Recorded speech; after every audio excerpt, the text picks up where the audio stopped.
읽겠습니다. 한 절씩 교독하여 읽겠습니다.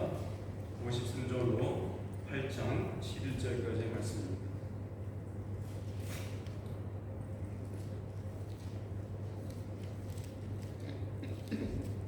다 각각 집으로 돌아가고 예수는 감람산으로 가시고 집에 다시 성전으로 들어오시니 백성이 다 나오는지라 앉으사 그들을 가르치시더니 서기관들과 바리새인들이 음행 중에 잡힌 여자를 끌고 와서 가운데 세우고 예수께 말하되 선생이여 이 여자가 간음하다가 현장에서 잡혔나이다. 모세는 율법에 이러한 여자를 돌로 치라 명하였거니와 선생은 어떻게 말하겠나이까? 그들이 이렇게 말하면 고아를 조금으로 짜여 예수를 시험하니라. 예수께서 몸을 부사 손가락으로 땅에 쓰시니 그들이 묻기를 맞이 아니하는지라. 이에 일어나 이르시되 너희 중에 죄 없는 자가 먼저 돌로 치라 하시고 다시 몸을 굽혀 손가락으로 땅에 쓰시니 그들이 이 말씀을 듣고 양심의 가책을 느껴 어른으로 시작하여 젊은이까지 하나씩 나가고 오직 예수와 그 가운데 섰는 여자만 남았더라.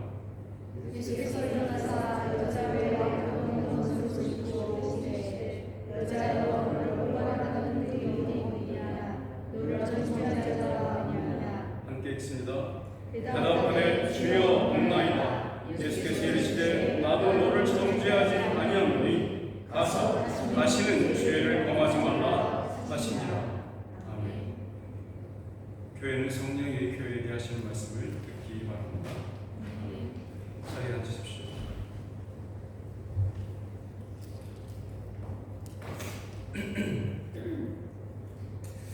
오늘 이 말씀은 참으로 모든 이들이 많은 사람들이 잘 알고 있는 이야기고요. 그리고 많은 다양한 방법으로 문학으로 표현됐든지 영화로 표현됐든지 시로 표현됐든지 여러 가지 형태로 여러 장르로 많이 표현됐던 그런 요소가 있었죠. 오늘 이 말씀은요 8장 요한복음 8장의 말씀인데 맨 앞에 그 53절이나 그 앞에 보시면 각주가 붙어 있어요. 각주 붙어 있는 것을 따라서 읽으시면 어떤 사본에는 기록되어 있지 않다 이렇게 써 있습니다. 오늘 저희가 이 말씀을 받는 것은 우리 모두는 이 말씀이 하나님의 말씀으로 받는 것이고 어떤 사본에는 있고 어떤 사본에는 없다 해도 이 말씀이 예수 그리스도가 누군지 분명히 표현하고 있고 가르쳐 주는 데 있어서 부족함이 전혀 없음을 우리가 알기에 이 말씀을 하나님의 말씀으로 받는 것입니다. 이 앞에 장이 바로 요한복음 7장이죠. 요한복음 8장 바로 앞에는 몇 장이죠? 7장. 네, 너무 쉬운 질문이죠. 앞에 7장에는요 여러 가지 이야기가 있는데요. 굉장히 큰 중요한 유대교의 절기를 배경으로 하고 있습니다. 유대의 절기는 세 가지의 큰 절기가 있죠. 여러분 잘 아시듯이 첫 번째 것은 유월절이라고 합니다. 이거는 무교절이라고 부르기도 하죠. 이 유월절과 관련된 것이 초실절이라는 말도 있죠. 그렇죠? 그리고 이 유월절이 지나면 50일이 되는 때에 무엇을 절기를 지키죠? 오순절 절기를 지키죠. 그렇죠? 오순절은 77절이라고도 부르기도 합니다. 그럼 여기서 한참 지나서 추수가 다 끝나고 하는 절기가 있습니다. 이런 그 홀로데이죠. 마지막 홀로데이는 뭐냐면 초막절 혹은 장막절이라고 부릅니다.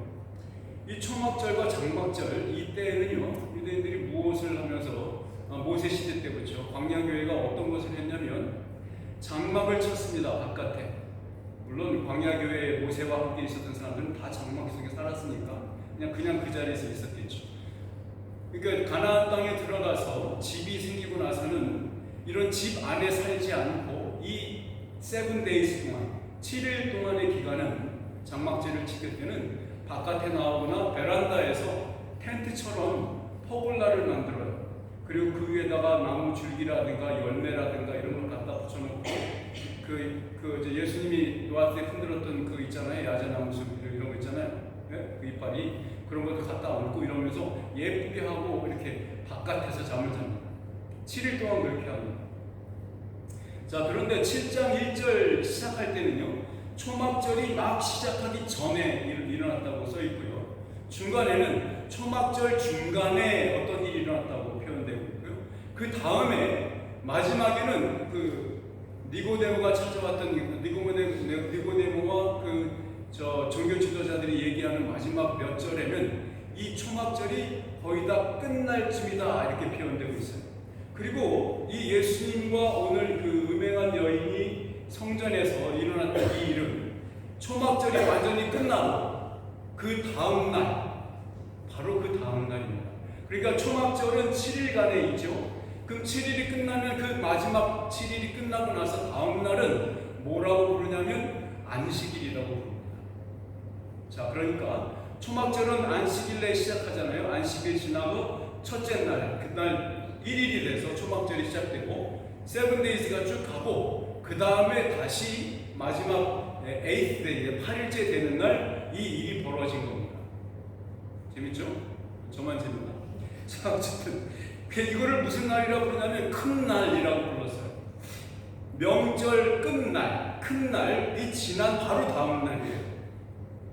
보통 초막절은 그 유대력으로 하면 7월에 해당해요. 근데 유대의 칼렌더, 주이시 칼렌더를 치면 보통 우리의 3월이나 4월이 1월이 되고요. 이게 무슨 말인지 아시죠? 그때 봄이 3월이라는 봄, 그 봄이 1월달이 되는 거야, 정월. 그래서 거기에서 7개월을 지나면 보통 9월 말이나 10월 말에 해당하는 것이 초막절입니다. 그래서 이 초막절은 우리나라의 추석과 매 2년마다 한 번씩 비슷해져요, 시간이. 매년 같지는 않고요. 매 2년마다 이렇게 거의 비슷해집니다, 시간이. 우리나라의 추석. 우리나라는 선택된 민족이죠, 그렇죠? 초막절을 지키는 민족 아닙니까? 익숙해지길 바라요. 자, 절기를 지키는 모든 유대인들에게는 이 날은 굉장히 기쁜 날입니다. 홀로데이였어요. 그래서 수많은 사람들이 그 바깥에 이방에 살던, 로마에 살던 이방의 안디옥이나 비시디아나 길리기아나 이런 데 이방 유럽에서 살던 사람들 있죠. 소아시아 이런 데서 살던 사람들, 이방 유대인들이, 거기에 살던 사람들이 6월절이나 오순절에는 못 와도 이 날은 옵니다. 이 날. 이게 초막절이 훨씬 큰 거예요. 엄청나게 큰 잔치가 벌어지는 날이거든요. 그러니까 그 이방인들이, 이방인이 아닌 이방에 사는 유대인들이 막 와서 잔치를 벌이고 추석을 함께 즐기는 것처럼요. 그런 일이 벌어져요. 왜냐하면 그 초막절의 맨 마지막 날, 그 날은 굉장히 큰 날이라고 부르면서 그 날은 하나님께서 특별하게 더 큰 복을 내릴 것이다. 그런 은혜가 있다. 그런 예언이 분명히 있기 때문에 그날은 특별히 은혜를 더 많이 받을 수 있는 날이라 이렇게 생각을 했습니다. 그래서 사람들이 더욱더 많이 모였고 명절 끝날 절정으로 가면서 수많은 사람들이 성전에 운집하게 되는 겁니다. 우리 이사야서 55장 1절에 이렇게 기록되어 있거든요. 이사야 55장 말씀 올려주시죠. 자, 한번 읽어볼까요? 시작. 오라, 너희 목마른 자들아 물로 나오라. 돈 없는 자도 오라. 너희는 와서 사 먹되 돈 없이 밥 없이 와서 포도주와 젖을 사라. 자, 이 말씀이 요한계시록에 기록되어 있거든요. 요한계시록 22장에 가면 이 말씀이 그대로 기록되어 있어요. 어쨌든 이 6절에 있는 말씀과 의미상 평행을 이루는데요. 6절 말씀도 같이 읽어볼까요? 시작. 너희는 여호와를 만날 만한 때에 찾으라. 가까이 계실 때에 그를 부르라. 아멘. 자, 그러니까 초막절은 유대인들이 어떻게 이해했다고요? 예수 그리스도 말고 하나님, 여호와 하나님을 만날 만한 때라고 이해했다고요. 그 마지막 큰 날, 초막절의 맨 큰 날, 마지막 날은 더더욱 이 은혜가 부어지는 날이라고 이해했습니다. 은혜가, 하늘에서 은혜가 부어지는 날을 뭘로 어떤 용어로 표현하냐면 생수, 비가 쏟아지듯이 물이 떨어지는 거야. 생명수가 확 부어지는 날로 생각했던 것이 이 유대인들이 가지고 있었던 초막절에 대한 이미지입니다. 이 구약성이 그렇게 가르치고 있는 초막절의 축복이 오늘 우리가 읽고 있는 요한복음 8장 바로 앞에 7장에 기록되어 있는 것이 있습니다. 37절에서 38절입니다. 7장 37절에서 38절입니다. 자, 앞에 올렸죠? 한번 같이 읽어볼까요? 시작! 명절 끝날, 곧 큰 날에 예수께서 서서 외쳐 이르시되 나를 믿는 자는 성경에 이른 것 같이 그 배에서 생수의 강이 흘러 나오리라. 아멘. 자, 그래서 초막절은요, 두 가지의 물질로 표현되어 있었어요. 하나는 생명수입니다. 물입니다. 두 번째는 빛이에요. 그래서 물의 절기, 생명수의 빛의 절기, 이렇게 두 가지로 불렸습니다. 이사야 12장 3절에 이렇게 말해요. 너희가 기쁨으로 구원의 우물에서 물을 기르리로다. 구원의 우물들에서 물을 기르리로다. 이렇게 말한 이사야의 예언은요, 예루살렘과 유대의 사람들이 고대하고 바라고 있던 그 구원이 실제로 일어날 때 그것으로 이해하기에 충분했었습니다. 그러니까 다양한 이방 나라에 살고 있던 유대인들이 그때 모여드는 이유가 분명했죠. 많은 사람들이 예루살렘을 방문했죠. 큰 복을 얻을 수 있을 거라 기대한 사람들도 있었고요. 예루살렘의 구원을 볼 수 있을 거라고 기대했던 사람도 있었고, 혹은 로마에 대항하는 민중 벌기 혹은 저항운동이 이제 시작할 수 있을 절기라고, 절호의 때라고 생각했던 사람들도 있었습니다. 그래서 당시 유대 사회를 통제했던 로마는요, 이러한 종교적 절기는 많은 사람들이 운집하기 때문에 극도로 경계했습니다. 그래서 병력들을 추가로 배치합니다. 순찰 간격도 좁힙니다.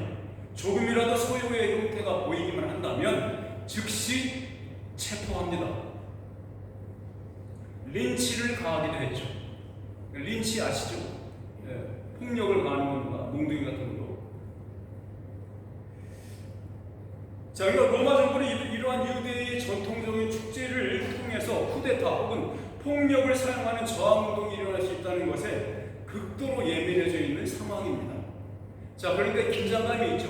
유대인들은 구원의 때 하나님의 구원의 복을, 은혜의 복을 엄청나게 많이 받을 거라고 기대하고 있고, 로마인들은 어떻게 합니까? 이거 큰일 날 수 있어. 극도로 예민하고 집중하고 있다 이 말. 초집중, 5분 대기조를 하고 있다 이 말입니다. 5분 대기조 아세요? 자, 오늘 본문 말씀인 이 가늠한 여인의 이야기는 이러한 초막절의 이야기입니다. 그 다음날 바로 아침에, 초막절이 다 끝나고 그 다음날 바로 아침에 성전 마당에서 일어난 에피소드가 바로 이 이야기입니다. 이 이야기는 안식일에 벌어진 일입니다. 당시 예수님에 대한 평가는 긍정적인 것도 있었고요, 부정적인 평가도 있었습니다.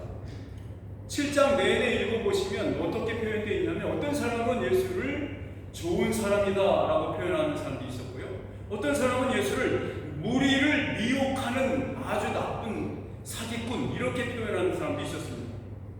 그 어떤 사람들은 아니 그분이 이렇게 많은 표적을 행하는데 이 사람이 그리스도가 아니면 누구야 라고 말하는 사람도 있었고요, 종교 지도자나 식자들, 신학자들은 뭐라고 했냐면, 아니 갈릴리 출신이 어떻게 선지자가 되냐, 갈릴리 출신에서 무슨 선지자가 그 메시아가 난다라고 써있냐, 베들레헴이지 라고 하면서 예수님을 거부하는 사람도 있었습니다.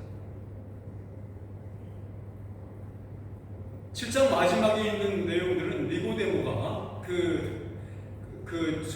리더십들이죠, 유대의 종교 지도자들과 정치 지도자들이 모인 곳에서 있었던 일이 써 있습니다. 니고데모가 이렇게 말합니다. 아니 우리 유대 율법에는 이렇게 가르치더냐.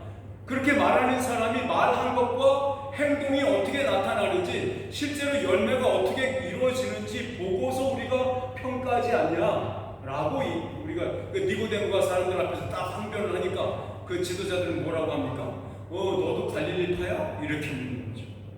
너도 예수쟁이야? 이렇게 묻는 거예요. 니고데모가 아직 묵사발되는 거죠, 사람들 앞에서. 그 일이 있고 나서 바로 지금 이 에피소드가 시작되고 있는 겁니다. 자, 그러니까 우리가 이 에피소드 들어가기 전에 우리가 가져야 대한 긴장감이 있습니다.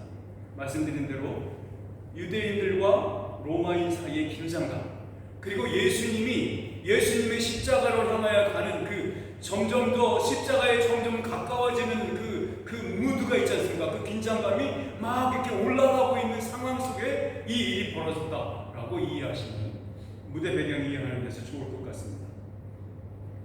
그러니까 종교 지도자들은 예수님을 향해서 이렇게 말했습니다. 율법을 49절이 7장 49절, 율법을 알지 못하는 이 무리는 저주를 받은 자다, 이렇게 말합니다. 여러분, 이처럼 예수 그리스도를 아직도 거절하고 거부하는 사람들은 여러 이유가 있고 여러 목적을 다양한 방식으로 예수를 거절합니다. 현대에도 마찬가지죠.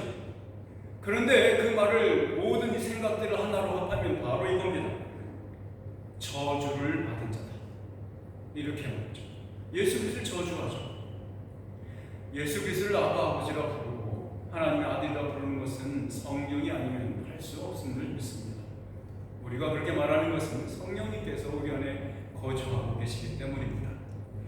유대사회 지도자들은 예수를 옹호하고 그의 말씀을 반응을 조금이라도 보인 사람들이 있으면 싸잡아서 율법도 모르는 무식한 자라고 평가절하하면서 저주받을 놈이라고 생각합니다.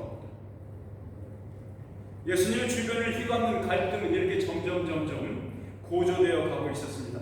예수님은 참으로 복잡하고 다양한 도전에 직면하고 있으셨습니다. 7장 53절에서 8장 3절까지의 말씀을 제가 읽어보겠습니다. 다 각각 집으로 돌아가고 예수는 감람산으로 가니라. 아침에 다시 성전으로 들어오시니 백성이 다 나오는지라 앉으사 그들을 가르치시더니 서기관들과 바리새인들이 음행 중에 잡힌 여자를 끌고 와서 가운데 세우고. 자, 예수님 스스로 죽을 만큼 사람들이 자기를 죽여버리고 싶은 마음, 그 마음이 그 죽이고 싶은 살상 의도가 강해지도록 한 그것을 부추기게 한 말은 있습니다. 분명히 무엇이냐면 목마른 자는 나에게 나오라. 나를 믿는 자는 그 배에서 구원의 강물이 마르지 않고 흘러나올 것이다 말했지 않습니까? 나에게 나오는 자, 나를 믿는 자가 그 배에서 생수의 강이 흘러날 것이다. 성령님이 그 안에 계시기를 시작하실 것이다 라는 얘기입니다. 그 얘기를 하니까 이 이야기는 말이죠, 아까 말씀드렸듯이 초막절이라고 하는 이 물의 절기, 생수의 절기, 생명수의 은혜의 비의 절기, 이때 예수님께서 뭐라고 말합니까? 나에게 나오는 자는 내가 물을, 생명수를, 은혜의 강물을 한없이 부어주겠다라고 말을 하니 종교 지도자들이 할 수 없는 거 아닙니까? 해본 경험도 없지 않습니까? 그런데 어떤 시골의 랍비가 와서 그 얘기를 하고 있으니 얼마나 눈에 가시겠습니까? 싫은 거예요. 미운 거죠. 저주합니다. 성전은 어떤 곳이었습니까? 여러분, 성전은 서기관이었던 권세자들, 폴리티컬 리더예요. 그리고 바리새인들은 신학자, 종교적인 리더였어요. 그 바리새인과 서기관들의 권위가 인정되는 곳이었습니다. 그것이 성전입니다. 권세로, 또 그 권세로 말미암아서 순이익을 많이 내는 비즈니스가 이루어졌던 곳이었죠. 그것이 성전 앞마당이었습니다. 그 누구의 나와말입니까? 서기관들과 바리새인들의 나와말이죠. 근데 예수님이 그 성전을 차지하기 시작한 거죠. 싫죠. 그곳에 예수님은 또 다시 들어오셨고 그곳에 나오는 자들에게, 예수님께로 나오는 자들에게 천국 복음을 가르치고 계셨습니다. 아마도 유대 종교자들은 그 전날 밤에 밤새도록 예수를 어떻게 옴싹달싹 못하게 묶어버릴지 고민했던 것 같습니다. 그들이 찾아낸 묘안은 이러지도 저러지도 못할 질문으로 예수를 로마에 고발하거나 모세율법을 어기는 이단자로 만들 셈이었습니다. 그들이 가져온 질문은 그들이 치려고 했던 덫은 이것이었습니다. 우리 4절 말씀 한번 읽어볼까요? 4절 시작. 예수께 말하여 선생이여, 이 여자가 간음하다가 현장에서 잡혔나이다. 모세는 율법에 이러한 여자를 돌로 치라 명하였거니와 선생은 어떻게 말하겠나이다. 서기관과 바리새인들은 음행하다 잡힌 여인을 볼모로 예수님을 공개적으로 망신 주어가지고 자신들의 권위를, 이 성전 앞마당의 권위를 다시 되찾아오려는 음모를 꾸민 거죠. 누구도 빠져나오지 못할 함정을 팠다고 자부하고 있습니다. 이들이 놓은 덫은 정의, 저스티스를 주제로 한 재판이었습니다. 예수님을 향한 그들의 도전은 이렇게 표현할 수 있을 듯합니다. 랍비여, 우리의 가장 위대한 랍비인 모세는 이런 경우 투석형, 돌을 던져 쳐 죽이는 쳐 죽이는 형벌, 그것이 사회의 정의를 이루는 판결이라고 가르쳤습니다. 그렇죠? 레위기와 신명기에 그렇게 써 있습니다. 그러면 당신이 생각하는 정의로운 판결은 무엇입니까? 이렇게 물어보고 있는 겁니다. 우리 잠시 무대의 한가운데 서 있는 그 여인에게로 잠시 시선을 한번 돌려볼까요? 자, 이 여인은 군중 속에 둘러싸여 있었으나 누구에게도 관심을 받지 못했습니다. 이 여인은 어떤 사연으로 그런 일을 저질렀는지, 심지어 자기의 이름조차도 군중들은 관심을 두지 않았습니다. 그저 저들의 인생에서 없어져야 할 무의미한 쓰레기였을 뿐입니다. 과연 이 여인은 어떤 정의를 바라고 있을까요? 자, 예수님을 곤혹스러운 덫에 빠뜨리게 하는 이들에게 있어서 정의란 무엇이었겠습니까? 저들이 사용한 정의라는 이름의 망치와 칼은 사람들을 두려움에 떨게 했고, 그 누구도 도전할 수 없었던 모세라는 권위자의 든든한 지원을 받고 있었던 종교 권력이면서 공권력이었습니다. 자, 히브리서에 이렇게 써 있는 부분이 있어서 함께 나누려고 합니다. 모세를 통해서 수여받은 하나님의 임재의 표현인 이 율법이 일반 백성에게 얼마나 큰 공포로 다가왔었는지 말해주고 있는 구절이 있습니다. 히브리서 12장 18절에서 21절 말씀. 네, 우리 한번 그 글을 한참 읽어볼까요? 시작. 너희는 만질 수 있고 불이 붙는 산과 침침함과 흑암과 폭풍과 나팔 소리와 말하는 소리가 있는 곳에 이른 것이 아니라 그 소리를 듣는 자들은 더 말씀하지 아니하시기를 보하였으니 이는 짐승이라도 그 산에 들어가면 돌로 침을 당하리라 하신 명령을 그들이 견디지 못하리라.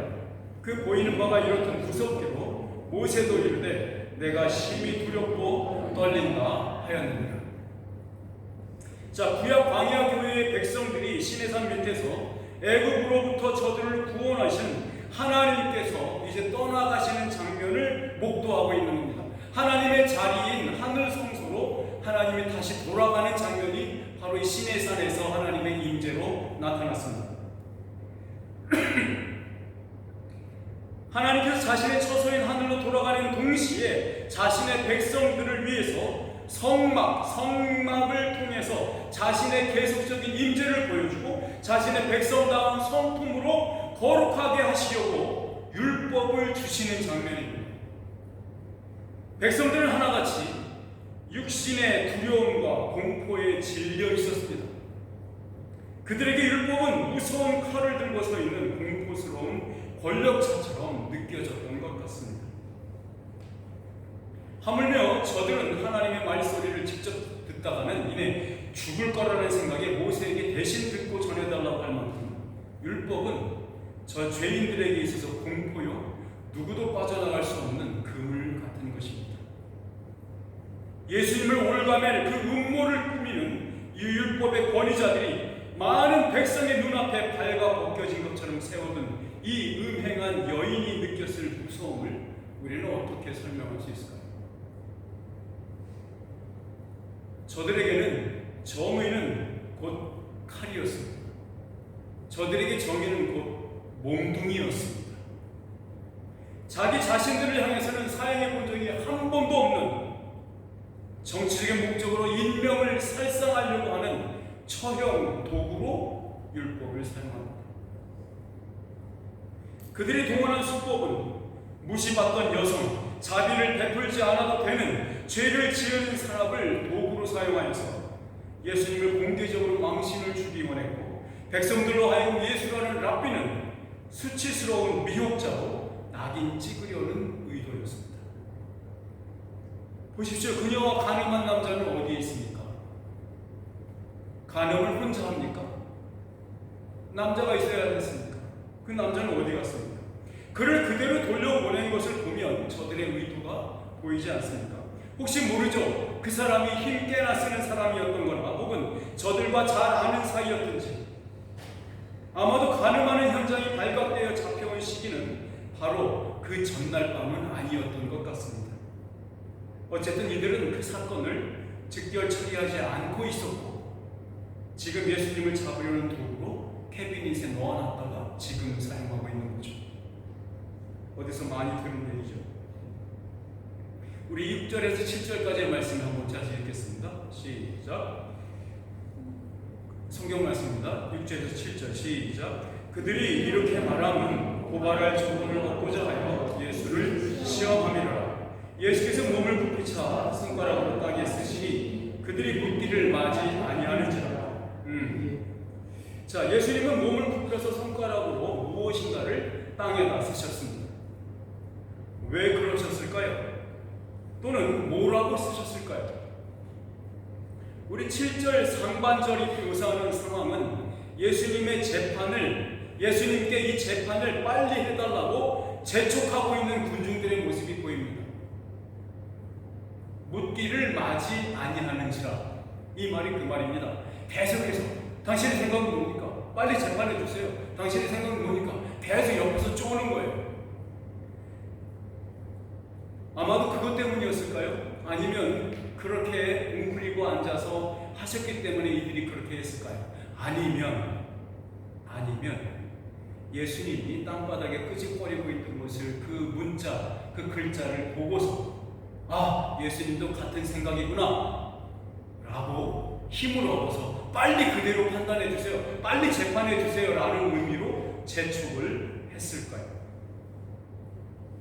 예수님께서 곧 일어나서 이렇게 말씀하셨습니다.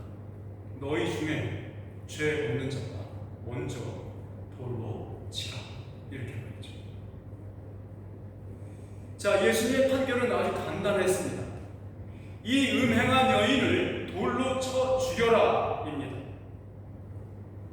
그런데 단 너희들 가운데 죄 없는 자가 먼저 돌을 던져라 라는 얘기였죠.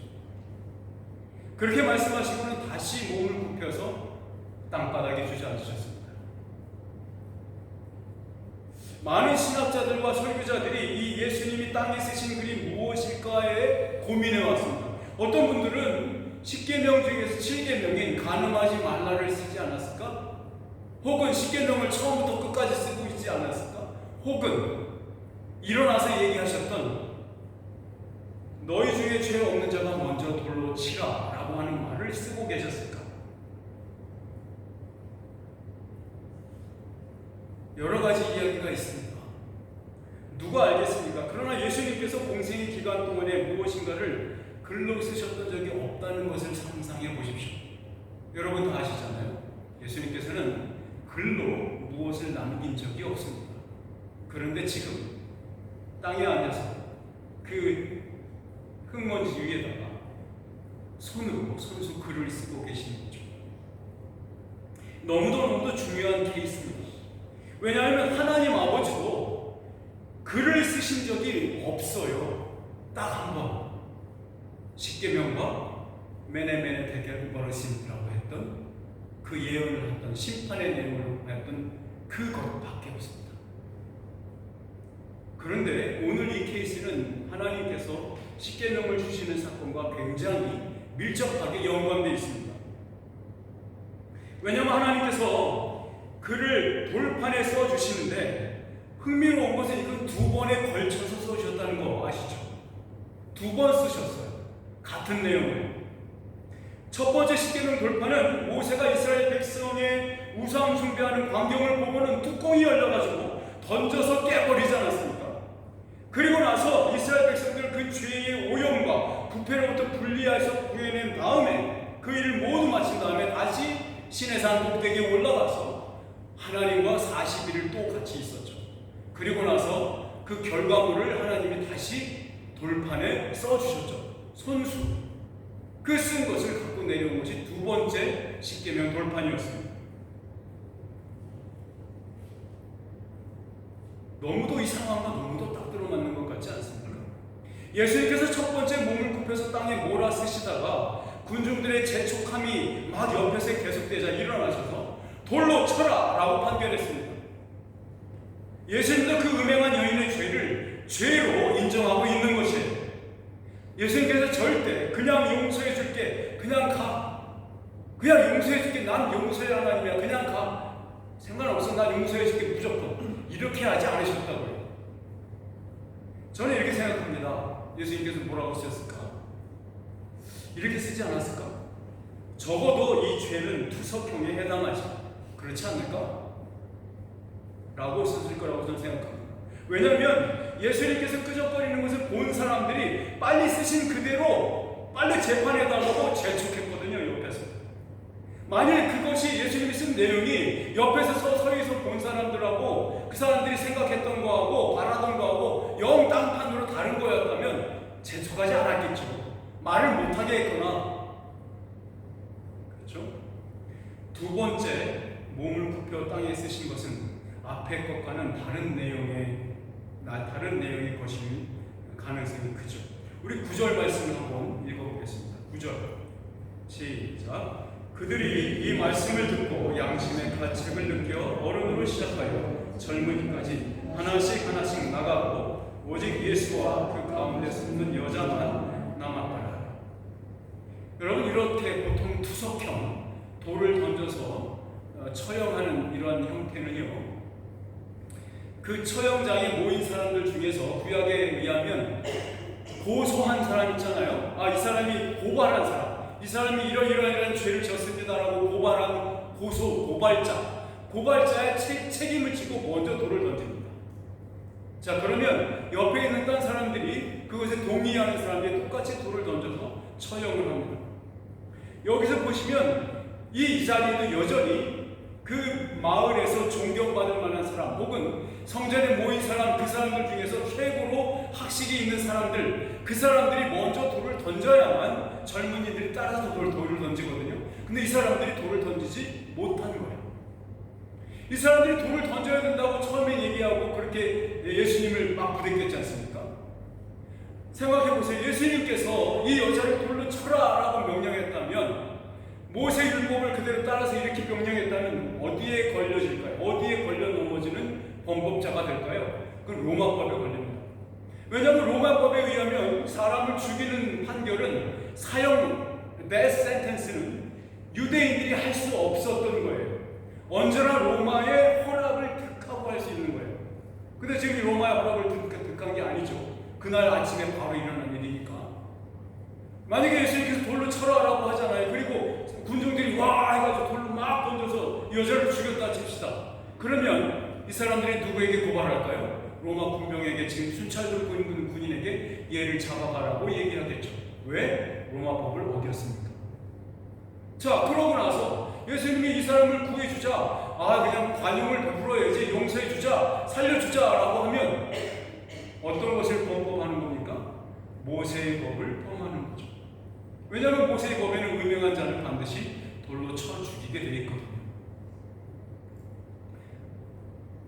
자, 그런데 한 가지 알아두셔야 할 것은, 간음을 했다고 해서 모든 사람을 간음한 자마다 이렇게 투석형 돌로 맞아 죽는 처형 방법만 있는 게 아닙니다.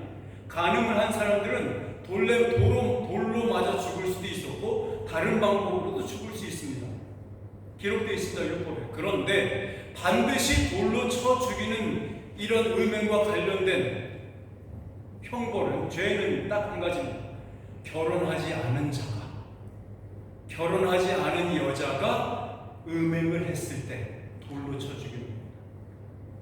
그러니까 여러분, 유대의 법에 알듯이 결혼하지 않은 사람과 약혼한 사람이 있고, 약혼만 하고 아직 정혼만 하고 아직 결혼 생활이 시작되지 않은 사람들이 있잖아요. 그러니까 이 여인은 약혼도 하지 않고 결혼도 하지 않은 그 전 사람이라고 생각하시면 돼요. 이 여인은. 그래서 아마도 많은 젊은이들이 같이 돌을 던져서 죽이려고 그 자리에 있었던 것 같습니다. 그런데 말이죠, 양심의 가책을 느껴서 어른으로 시작하여서 젊은이까지 하나씩 하나씩 나가고라고 써 있습니다. 이 말은요, 시간이 걸렸다는 얘기입니다. 한참. 보통 영화에서 보면 바이블 스토리나 지저스 영화에 보시면 예수님이 딱 한마디 하시잖아요. 그러면 돌을 툭 던지고 후다닥 다 없어지잖아요. 그 실제는 아니었습니다. 그게 아니고 시간이 한참 걸립니다. 왜 양심의 가책을 받아야 되는지 그 사람들이 챌린지를 받았던 거예요. 스트러글링 했다는 겁니다. 예수님께서 첫 번째 앉아서 웅크려서 무엇인가를 쓰신 것은 생각할 시간을 보시고 또 군중들의 화를 누그러뜨리기 위해서 한 행동이었다고 볼 수 있다면, 지금 이 두 번째 예수님께서 웅크리고 앉아서 쓰셨던 그 행동은 바로 그 둘러싸인 백성들에게 양심에 소리치는, 또한 양심의 가책을 받은 자에게 빨리 반응을 보이라고 재촉하는 것 같습니다. 첫 번째는 예수님께서 웅크려 앉아서 많은 재촉함을 사람들의 옆에서 막 내깅하는 것을 캄다운 시키려고 앉았던 것이었다면, 두 번째 웅크려 앉으셨던 것은 저들에게 양심의 가책을 받으라고 하신 것 같습니다. 두 번째 글은 이렇게 쓰지 않았을까요? 그런데 우리 중 죄가 없는 자는 누굴까? 라고 말이죠. 그러면서 마저 이렇게 쓰셨을 겁니다. 옆에 있는 요한은 머더러자 아니냐? 너 살인자잖아. 저 옆에 있는 김씨는 가늠했잖아. 이렇게도 쓰시지 않았을까요? 사람들은 발견합니다. 거기에서 자기가 똑같이 이 여인과 똑같은 장소에 돌 맞아도 돌 맞아 죽어도 쌀만한 사람이라는 것을 스스로 느낍니다. 그것이 양심의 가책을 받았다라고 기록되어 있습니다. 이스라엘 종교 지도자들과 그들을 따르는 유대인들을 향한 예수님의 도전은 누구도 피해갈 수 없었던 것입니다. 왜냐하면 인간 존재의 양심에 던지는 복음이었기 때문에 그렇습니다. 이렇게 말하는 것 같지 않습니까? 너희 중에 죄 있는 자들은 모두 내가 던지는 돌에 맞으면 좋겠니? 이렇게 말이죠. 여기 중에서 나만 죄가 없는데 그럼 내가 너희들에게 돌 던지랴? 이렇게 말입니다. 율법이 너희를 의인으로 만들어주더냐? 하나님 사랑하고 이웃 사랑하고 준 그 거룩한 율법으로 왜 너희는 다른 사람을 잡아 죽이는 사형 틀로만 쓰고 있느냐라고 말하는 것 같지 않습니까? 살인하지 말라는 계명을 쓸 수도 있었겠죠. 왜 너희는 복음을 이익의 수단으로, 왜 복음을 명예의 도구로 자기만의 정의를, 그 자기만의 정의라는 이름으로 다른 사람을 죽이느냐라고 쓰지 않으셨을까요? 기세등등하게 예수를 잡으려고 놓았던 그 덫에 오히려 잡혀버린 그들은 나이 든 사람으로부터 젊은이들까지 하나둘 자리를 뜨고 맙니다. 아마도 상당한 시간이 걸렸겠죠. 왜 이 내빼고 있는 사람들은 첫 번째 율법의 적용에서는 기세가 등등했다가 두 번째에서는 얼굴을 들지 못하고 수치를 가리기 위해서 도망치듯 그 자리에서 도망가고 있는 것일까요? 구원으로 부름받은 우리들의 마음속에도 이렇게 은혜와 자비의 단맛이 빠져버린 율법이 있습니다. 우리는 늘 생각해야만 합니다. 우리 앞에 몸을 굽혀 앉아서 무엇인가를 흙먼지 위에 쓰고 계시는 그 예수 그리스도를 말입니다. 그 주님을 상상하십시오. 하나님은 돌에만 쓰셨죠. 그런데 예수님은 그저 땅에 쓰고 있는 것이 아니었습니다. 그 땅은 우리의 양심이었습니다. 우리의 마음밭에 쓰고 있습니다. 히브리서를 기록한 성령님께서 예레미야 선지자의 예언을 들어서 인용한 부분이 있습니다. 참으로 중요한 구절이라 우리 함께 읽으면 좋겠습니다. 히브리서 8장 7절로 12절까지의 말씀. 정신 똑바로 돌리고 한번 같이 읽어봅시다. 시작. 저 첫 언약이 무흠하였더라면 둘째 것을 요구할 일이 없었으려니와 그들의 잘못을 지적하여 말씀하시되 주께서 이르시되 볼지어다 날이 이르리니 내가 이스라엘 집과 유다 집에 새 언약을 맺으리라. 또 주께서 이르시기를 이 언약은 내가 그들의 열조의 손을 잡고 애굽 땅에서 인도하여 내던 날에 그들과 맺은 언약과 같지 아니하도다. 그들은 내 언약에 머물러 있지 아니하고 내가 그들을 돌보지 아니하였노라. 또 주께서 이르시되 그날 후에 내가 이스라엘 집과 맺을 언약은 이것이니 내 법을 그들의 생각에 두고 그들의 마음에 이것을 기록하리라. 나는 그들에게 하나님이 되고 그들은 내게 백성이 되리라.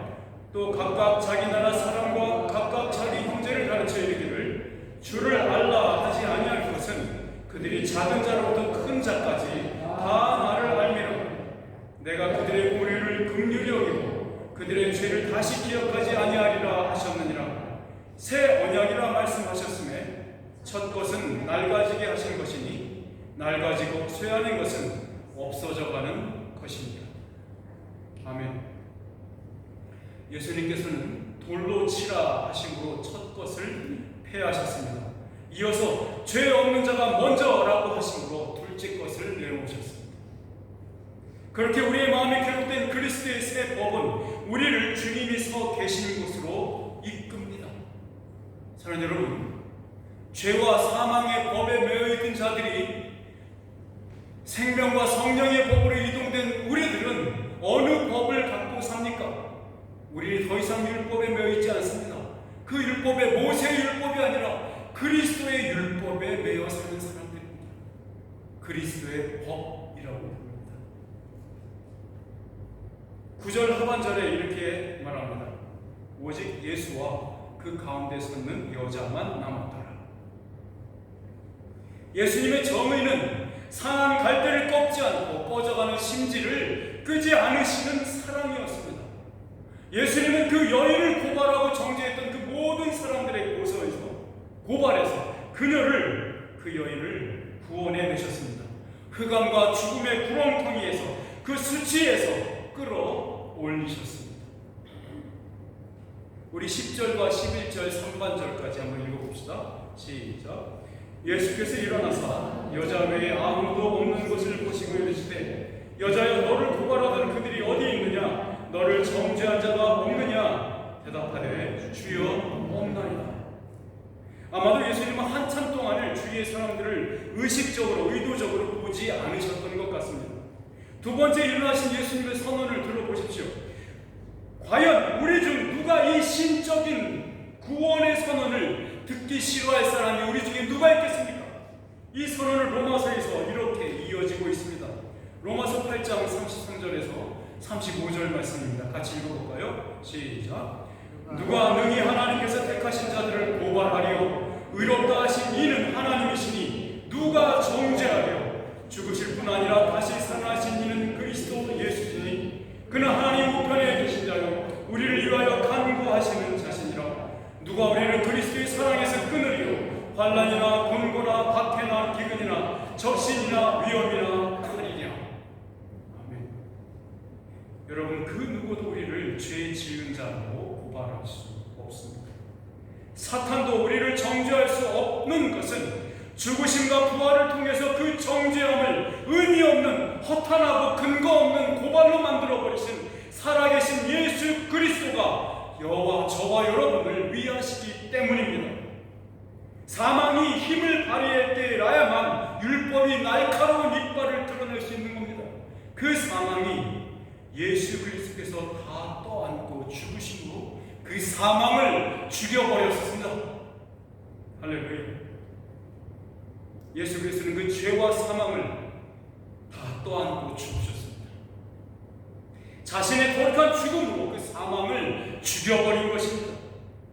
그 여인을 죄와 사망의 감옥에서 형식상으로만 석방하신 것이 아닙니다. 아예 재판 자체를 거부하셨습니다. 기각하신 거예요. 성립이 안 된다. 재판을 열지 않는 겁니다. 이 판결은 여인에게 새 생명을 선물로 주는 최고의 생명수였습니다. 이제 그녀의 배에서는 구원의 생명수가 흘러 넘칩니다. 이 여인에게 초막절의 은혜가 무한히 부어지고 있습니다. 요한복음 8장이 펼쳐지고 있는 이 무대 가운데 서 있는 두 사람을 보십시오. 주님의 마주 앞에 선 이 사람은 예수님으로 인해서 거듭나와서 이제 살아있는 사람이 되었습니다. 우리 11절 말씀을 같이 한번 읽어보겠습니다. 예수께서 이르시되 나도 너를 정죄하지 아니하노니 가서 다시는 죄를 범하지 말라 하시니라. 이 무대 전체에서 유일하게 죄 없는 자는 예수 그리스도 한 분입니다. 바로 그 예수 그리스도 자신도 그녀를 정죄하지 않겠다 하십니다. 그녀가 받은 새 생명을 창조해 주신 그 예수 그리스도께서, 그 구원자 예수께서 그녀에게 신적인 권위로 부탁하고 계십니다.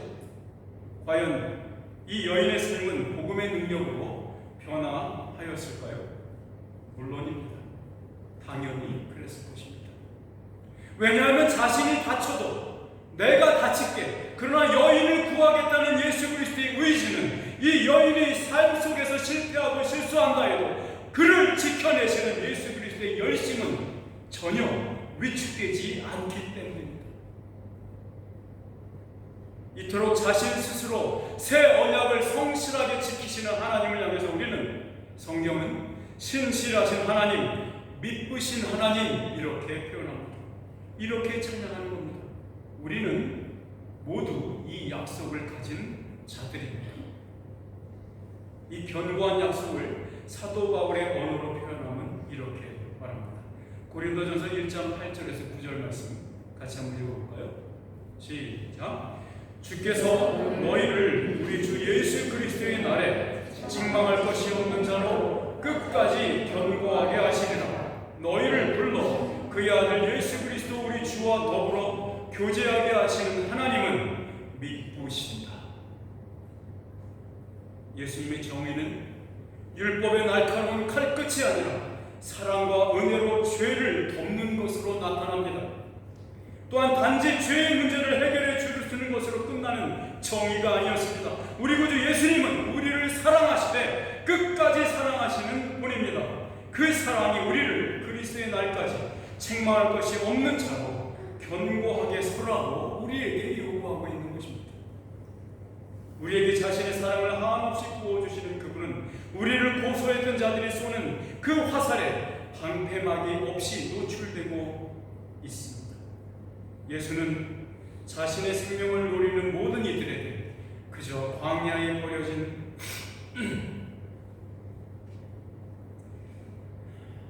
그 힘없는 아사셀의 어린 양처럼